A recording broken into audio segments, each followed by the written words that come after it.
Hey folks, it's Global Politics with Jim Martin. Today I want to talk about Romania.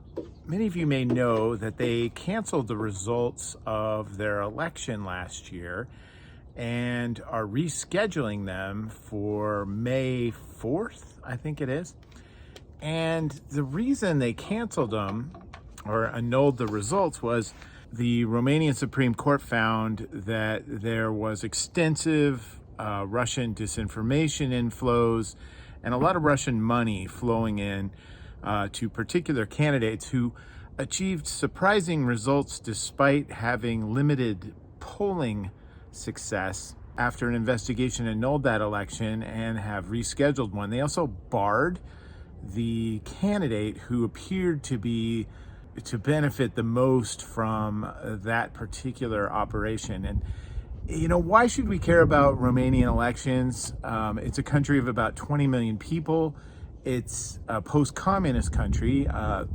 The Romanian communist dictatorship was one of the more brutal ones. And a notable fact is that it was one of the only post-communist countries to have a violent overthrow of the communist regime due to the brutality of the leader. They've spent decades really trying to get it together. A society permeated by violence and corruption, these sorts of things. And they've been really working hard to get things up to a standard of rule of law, of getting some development going, things like that. They're a NATO member, they're an EU member, and they're doing pretty good for a country in that part of the world. Now, why should we really care?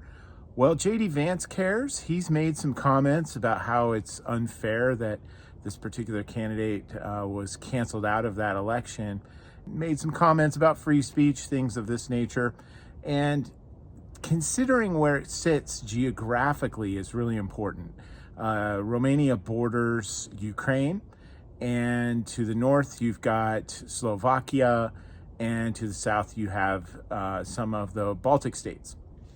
And the reason that this matters is that this is part of a systemic operation by the Russians using both their skills at information manipulation and internet attacks and things like that, along with their human intelligence network to attempt to create the conditions which would allow the reimposition of Russian rule, or at least powerful influence within those sort of bordering countries.